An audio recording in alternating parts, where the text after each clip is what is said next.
Alors d'abord, merci d'être là. Ça me touche beaucoup de voir une salle pleine pour discuter ce soir. C'est Florence qui m'a appris à écrire. Elle est particulièrement brillante, très intelligente. Et c'est une rencontre au départ, une rencontre amoureuse. Voilà. Et puis je lui raconte mes projets. Et puis elle me dit, ah, ben, moi j'ai déjà fait ça et ça au théâtre. On se met à travailler ensemble. Et moi j'ai jamais lu un bouquin de scénario. Elle l'avait lu. Elle me digérait le truc. Et elle m'a vraiment construit intellectuellement à l'écriture des scénarios. C'est une rencontre très importante de ma vie. Mais il se trouve que j'ai tourné entre adultes avant, mais qui était une expérience complètement dingue. On n'arrivait pas à trouver l'argent, ni l'acteur, enfin tout ça, je ne suis pas là pour être aimé, donc je ramais financièrement à ce moment-là.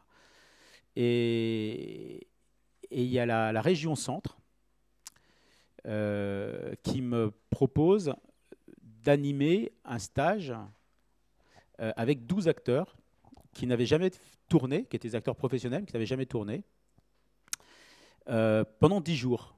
Et en me disant, tu auras 4 jours sur ces 10 jours où tu auras deux caméras relativement professionnelles et puis deux cadreurs et un ingénieur du son. Ce qui était complètement étonnant, c'est que quand j'avais écrit ce film, je ne les connaissais pas, moi, ces gens. Je savais juste que j'avais 6 hommes et 6 femmes. Et c'est dans les 6 jours que j'ai eu avec eux, que j'ai fait connaissance avec eux, et je leur ai donné tous les rôles, et tout collait, quoi. Je teste quelque chose dont j'ai l'intuition, et je le teste dans un espace de liberté totale, puisque c'était un stage, donc j'ai zéro pression sur les épaules. Je teste de donner le texte 5 minutes avant, 15 minutes avant, leur demander d'apprendre sans apprendre. Enfin bon, voilà. Et finalement, le truc que je trouve, c'est de leur donner 1 heure avant en leur disant, vous n'apprenez pas du tout le par cœur, la scène, et vous apprenez, vous vous mettez la structure en tête. Très bien. Et on tourne sans répète.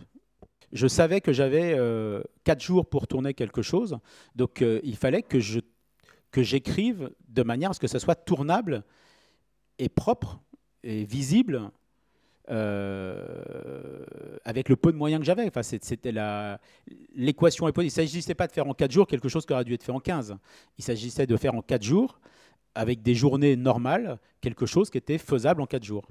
Et ça, c'est le propre au metteur en scène de toujours penser à l'économie du film aussi. Très important. Il y a une équation à résoudre. On va y revenir avec la loi du marché sur l'économie, parce que là, j'ai fait finalement avec ce qu'on me donnait, donc c'était...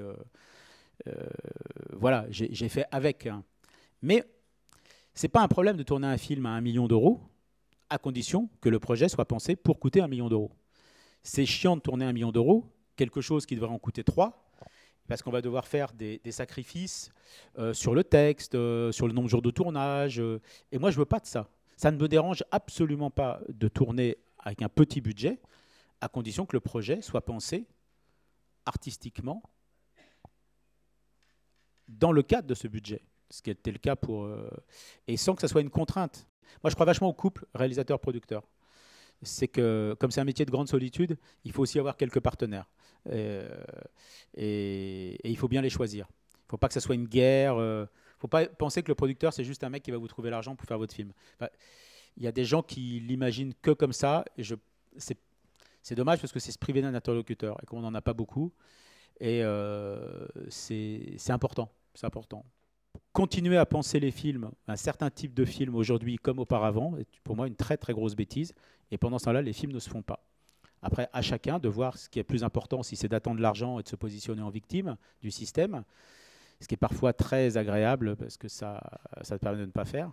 En tout cas, moi, je m'en fous de faire des films. Profondément, je m'en fous de faire des films. Mais alors, par contre, la chose la plus importante, c'est de faire mes films. Jusqu'au Bleu des Villes, donc voilà, je répétais avant le tournage avec les acteurs, je répétais la scène avant de la tourner. Et tout ça, ça s'est arrêté dès le deuxième film. Donc la direction d'acteur, c'est pour moi à 80% le choix de l'acteur, qu'il soit professionnel ou non professionnel. Ensuite, c'est le dispositif qu'on met en place. Parce qu'il y a des acteurs qui seront à l'aise avec un texte, il y a des acteurs qui seront à l'aise sans texte, mais il y a des acteurs qui ne seront pas à l'aise sans texte ou pas à l'aise avec un texte. Enfin, donc il faut quand même l'avoir testé, ce truc-là. Et puis de l'endroit d'où on regarde les gens. Se faire comprendre qu'on les aime, très important. Alors là, que ce soit un professionnel ou un non professionnel, il flippe sa race à partir du moment où il est devant la caméra. Et c'est normal, parce que c'est un gros saut dans le vide. Après, moi, je dis rien aux acteurs, il faut bien se dire ça. C'est-à-dire que le gros du travail, je vous dis, c'est de les avoir choisis. Après, si le mec il vient me demander, quand est-ce qu'il a eu sa première dent, est-ce qu'il a fait une communion, etc., j'en ai rien à foutre. Dire c'est son problème, quoi. Mais moi, j'estime lui offrir une matière suffisamment compréhensible pour que il y ait quelque chose à jouer à l'instant T. Je ne lui demande pas de réfléchir forcément à ce qui s'est passé avant. Et s'il a besoin de plein de matières, c'est son problème. Par contre, il y a une chose qui est claire, c'est qu'au moment de l'écriture du scénario, toutes les questions, je me les suis posées. Je sais si les personnages ont un frère, une sœur, deux frères, deux sœurs, comment ils s'entendaient avec leurs parents, même si tout ça n'est pas évoqué dans le scénario, je sais exactement ce qui a construit chaque personnage, pourquoi ils se retrouvent là à ce moment-là, pourquoi ils se croisent. Deux personnes qui tombent amoureuses ne tombent pas amoureuses par hasard. Il y a quelque chose d'une complémentarité, il y a quelque chose qui... C'est pas parce que c'est écrit sur le papier que je vais y croire. Ça se construit, ça se réfléchit, ça se pense. Après, très personnellement, la grande expérience de ma vie, c'est la psychanalyse. C'est au travers de ce travail de psychanalyse que j'ai compris aussi comment je fonctionnais, comment les autres fonctionnaient, comment on fonctionnait l'un par rapport à l'autre. Et c'est à partir de là que j'ai pu être un peu plus malin, enfin pas malin, c'est pas le bon mot, intelligent sur les scénarios, comment les personnages se placent les uns par rapport aux autres. Et c'est une expérience très très fondamentale et pour moi très, très nécessaire pour écrire. Après, il y en a qui le font sans. Moi, c'est une expérience intime qui a été le socle quand même de la réflexion sur les personnages, très important. C'est le meilleur film pour moi en termes de jeu, c'est le meilleur rôle de Vincent. Des trois qu'on a fait ensemble, on a grimpé une marche. Et on avait avec Vincent, c'est pas forcément quelque chose dont il faut parler à l'imparfait, c'est un problème, notre limite, c'est le contrôle. Et j'ai toujours cherché à ne pas tout contrôler pour pouvoir m'améliorer. Et je savais que, je sentais que pour Vincent soit encore un meilleur acteur, il fallait qu'il lâche quelque chose. Et on avait fait 2 films ensemble, donc je savais où il avait ses capacités de retenue, je savais où il avait ses libertés. Et le dispositif qui a été mis en place, c'est pour que et l'un et l'autre, on accède à quelque chose de mieux, de plus intéressant, de plus fort, qu'on lâche quelque chose. Et on a fait l'expérience à ce moment-là que la loi du marché d'une forme de lâcher prise, qui était important. Et sur une vie, je voulais reproduire ce système d'acteurs professionnels face à des non-professionnels. Dans une vie, il y a des nobles, la famille Le Pertuis des Vaux, donc c'est Jeanne qui a le rôle principal, son père, sa mère. Et puis il y a tous les serviteurs, et je voulais que les serviteurs soient des non-professionnels pour recréer une forme de différence de classe, en fait. Il y avait les acteurs avec leurs réflexes d'acteurs, avec des rôles qui ne pouvaient pas être tenus par des non-professionnels. Et je voulais que tous les serviteurs soient des non-professionnels.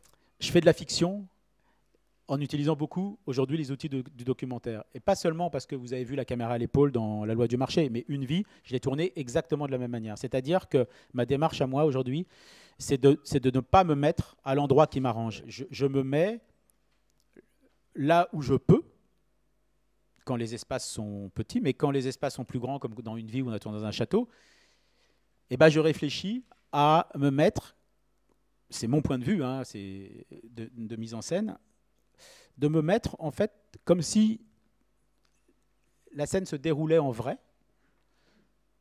Et moi, je me mets comme un documentariste dans un endroit qui n'est pas gênant pour les acteurs, qui ne fait pas disposer pour la caméra. J'essaye de faire totalement disparaître le dispositif du cinéma, c'est-à-dire qu'il n'y a pas de projecteur sur le plateau, aucun projecteur sur le plateau, et néanmoins, parfois il faut éclairer, mais il y a 0 projecteur sur le plateau. Que les gens qui ne sont pas utiles à la prise de vue, au son, etc., ne sont pas sur le plateau. Il n'y a pas 10 mecs qui sont là avec les bras croisés qui regardent. Ça, je ne veux pas. Et que tout dans le champ visuel des comédiens soit la réalité. C'est-à-dire que le décor, même s'il n'est pas filmé, il existe. Et si vous voyez Une vie, j'espère que vous irez le voir, on ne voit pas tant que ça les décors. Et la décoratrice, la chef déco, était un peu triste à la fin. Elle m'a vu le film et elle m'a dit « Ouais, je t'avoue, Stéphane, je suis un peu triste, on ne voit pas tant que ça les décors. » Et je dis « Non, mais les acteurs, ils l'ont vu. » Et c'est ça le plus important pour moi. C'est que ce contexte existe pour créer du réel dans l'imaginaire des comédiens. Le cadreur, il a le point de vue de la scène que je lui ai donné.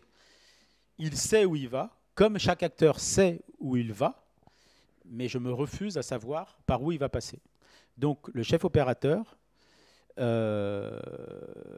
il est au même endroit que les acteurs, c'est-à-dire qu'il ne sait pas exactement ce qui va se passer, puisqu'en plus on va tourner sans répétition, et je lui demande de saisir avec son regard, mais son regard qui empreint du point de vue que je lui ai donné, mais c'est à lui de l'interpréter.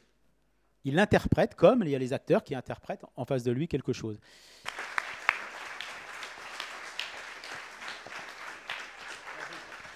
Et juste, je vais finir un truc.